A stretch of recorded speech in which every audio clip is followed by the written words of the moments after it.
Hello, my friends. FPS Astro here today, here to talk about market recap. I'm so tired. I'm really tired. I'm not gonna lie. It's been a long day. It's been a great day, an amazing day. One of the best days. I see a lot of great days, and this was by far. But like the rotation of accents here is going by like light speed. So that's a leading indicator as to how tired I am. Speaking of leading indicators, actually, just kidding. Let's go ahead and talk about what happened today. This is the 5-minute chart, and let me actually change the theme here. Okay, yeah, more contrast. And then the after hours will be where'd it go? What? Oh, there we go. Got it. Okay. So hopefully you can see. I'll just make some vertical lines for where after hours or pre-market and after hours begin and stop. So this was today, and it was quite the ride, to say the least. This has been one hell of a market. I don't even. Wait. So, right, we had the sell-off yesterday, going into after hours, and futures kind of making stinky. And then today we got some distribution, to say the least. And let me go ahead and throw up the old indicators real quick. Had a really beautiful triple cluster breakout, and you can see that right on Chunder. And we continued to ride up like 1.5%, I think. But mind you, the actual the cumulative move, considering that it opened low, quote unquote, was probably like 2%, 2.5%. Yeah, a high of 1.6%, and then going into the last half of the day, just got slapped. And I was bullish. I mean, what am I not? But we got rejected. And then we had the sell signal come in from the volume indicator, and then the rest of the day just looked really sideways. Really, just pretty much chop going into the last hour and a half. The sell-off was super regressive, albeit not like in the grand scheme of things. And it looks like a lot of buyers were actually trying to step back in, and you can see that up here. The blue obviously represents buying, and the red represents selling. So there were definitely buyers at these levels, and it was a combination of shorting, I would imagine, but also people getting out with profit back from the 360s and 370s range. So in the grand scheme, though, or the relative grand scheme, this still looks really good. And I guess the mindset I have going into tomorrow is really dependent on what futures are going to show. Right now we are recovering up 0.4% in after hours. But if we go to the 1 hour, this actually looks really good. And I'll get rid of the indicators for a second just so you can get like an actual clean perspective of what's going on here. If you want to take the vanilla approach, we have two forms of resistance / support now that you can see. Going back to let's see, September 21st, approximately was when we had this resistance spawn. And now here we are, that became a support. So that's all well and good, yeah? What I'm really looking at, though, is this. This. That right on Chunder. We're assuming that that is a spring, and so far it's proven to be that. And in the current phase that we're in, you would consider this to be an SOS. For anyone not familiar with what I'm talking about,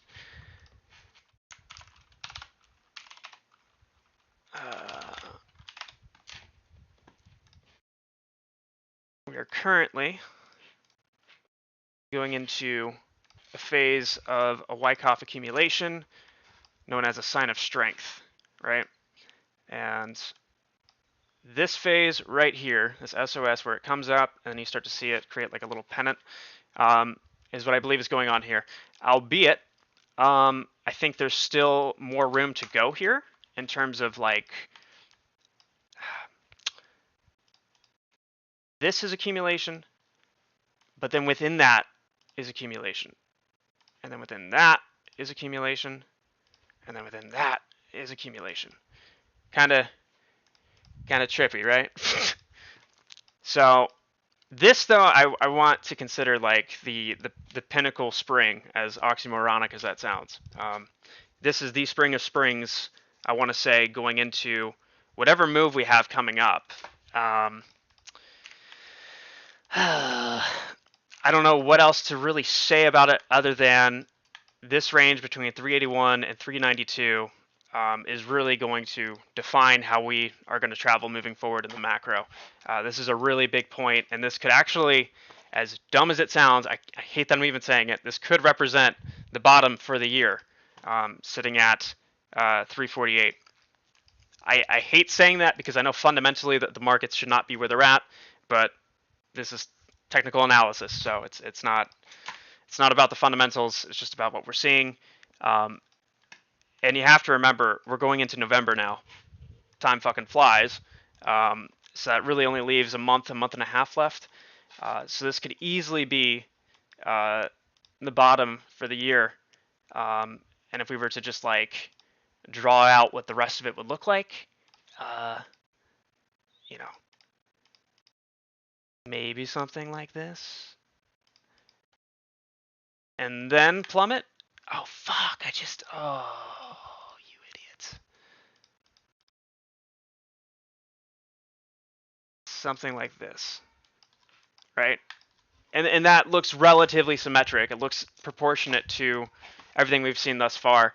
And this right here, I mean, this is going all the way out till Q1 or Q2 of next year. This is all the way in March. So I definitely think this could be a bottom for the year.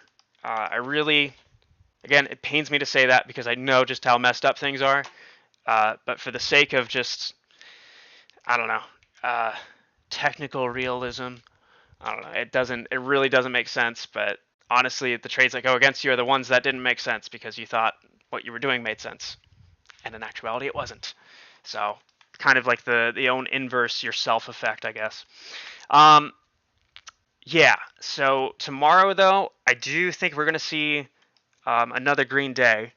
The current level of momentum that we have has seen a nice little cool off in terms of upside.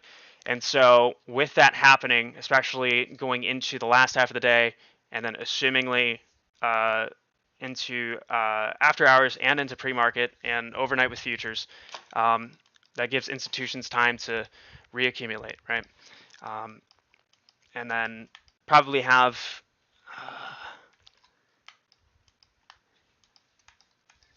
you know what I just realized actually is we have a little channel here. This could easily be the next point of reaccumulation between 381 and 389. I think that will ascend to the 389 mark tomorrow, and then probably get slapped off of that, see another aggressive sell-off, and then try to reaccumulate again for Friday. And then next week would open super green. And of course, that's if nothing crazy happens in the markets from a headline.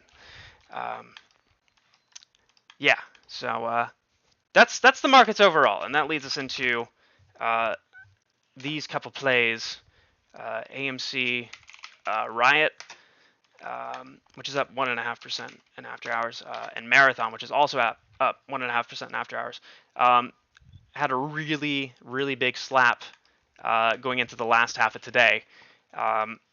Riot and Marathon both fell 13%, but also consider that they were up 10% at one point during the day.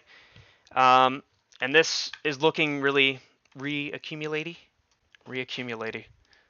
That's my next wife. So you know, possibly could be a spring right here. Let me throw up the indicators. Could be a spring of reaccumulation right here. Let me do this.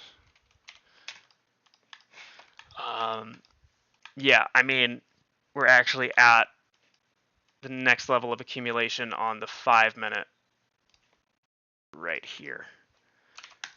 So could definitely be another spring, but you can see the triple cluster breakouts that we've been dancing between. And then a really clean bounce. I just found this out, by the way, for anyone that is using the Snippy Snipe. Added another config for a 200 moving average. Scanning length, whatever you want to call it. And that gives us a really clean demonstration of where like the hard ceilings and the soft floors take place. So I got 2 bounces off the 200 on the 5-minute. And then obviously the bounces on accumulation from the past couple days. And the new, I don't think I've pushed this update out yet, but the white line represents the midpoint between accumulation and distribution, which actually has some incredible entries, I guess, on the charts. It's crazy in terms of what this level is starting to show. So yeah, worst case, probably find a spring at this layer of accumulation. And I'll extrapolate that real quick, and that would take place around 1270. So another 10% or so down from Marathon. As far as Amy goes, was up like 8%.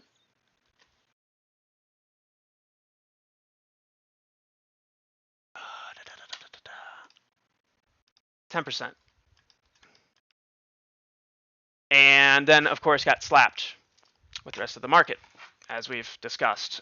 Just to throw in the, where'd that go? The RSI benchmark.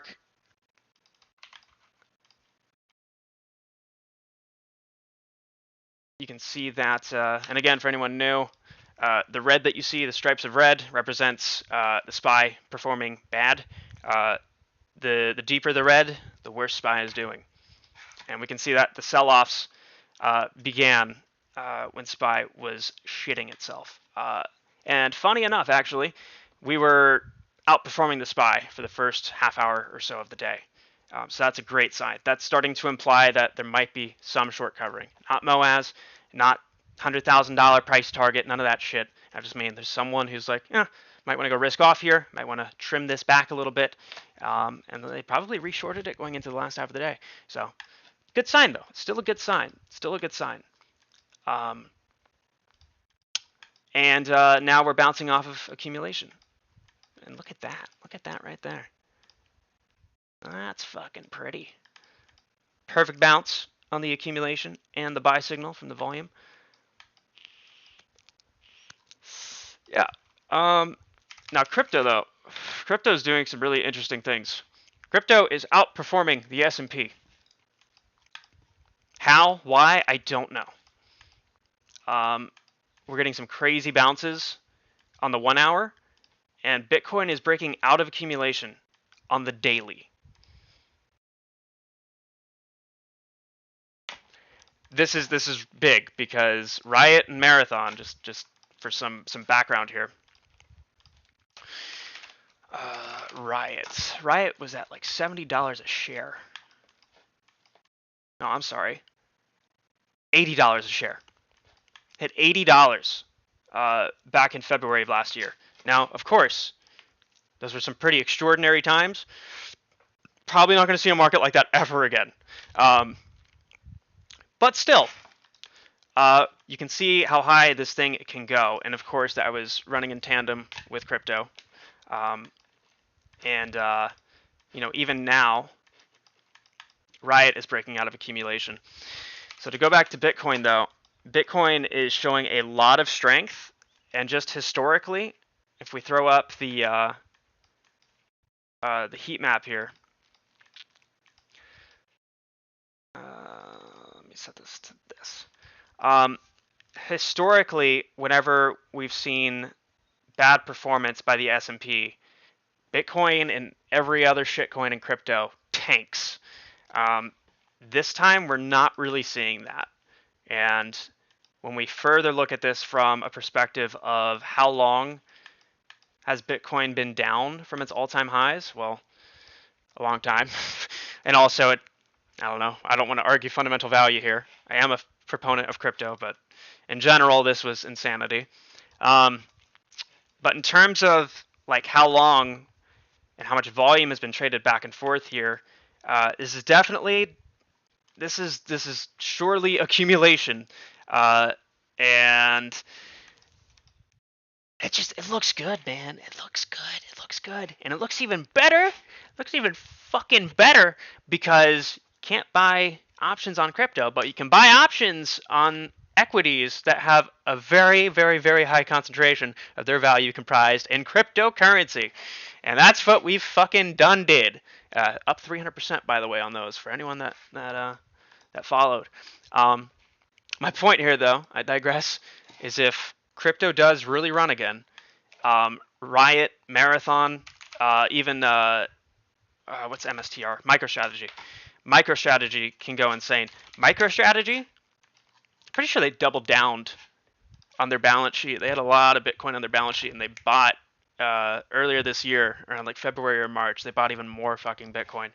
But MicroStrategy went to 1,300 back in the crypto run of last year, and is now sitting at 275, and it's already breaking out of accumulation. Marathon, I forget what its high was, 83. Obviously, market caps are relevant here, but just for the sake of arguing, it's now sitting at 14. So a lot of great opportunities here. Yeah, no, I'm excited. I'm really excited, and just, pitch perfect. Pitch perfect, relatively speaking, but we got the true spring down here at that third lowest level of accumulation, and that yielded 300%. But here we are now, and it just looks fucking good. So we're gonna continue. We've been holding a 90 to 10 ratio, or not 90 to 10, but 90-10, 90%, 10% calls and puts between AMC, GameStop, Riot, Marathon, all those guys.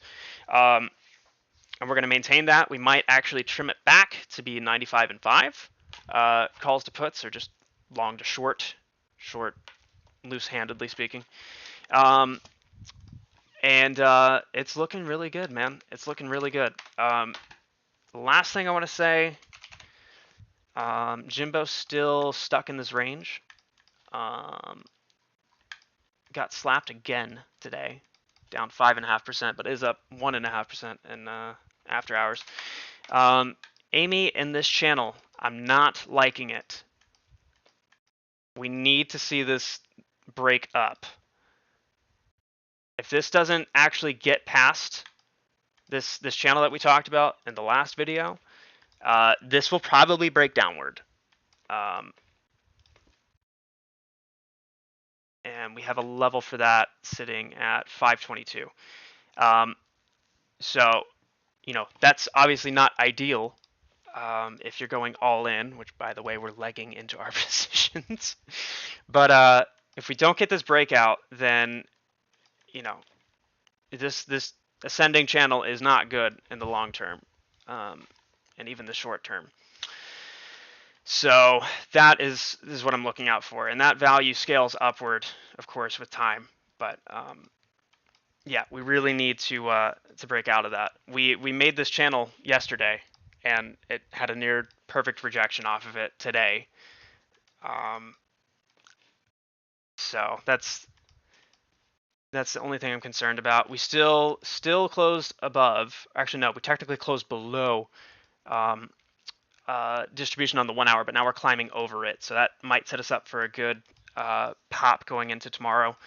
And there's that midline that we added to the sniper. Hopefully you can see that, but almost perfectly bounced off of it.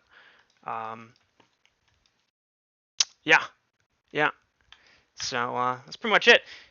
Bullish going into tomorrow, and I'd expect to see a pretty nasty sell-off again if the velocity to that upward push is too much. If we have a nice little slow, gradual move up, you know, that's cool. But if it's rippy on major indices, that's not good. So I'm gonna leave it at that. Stay black.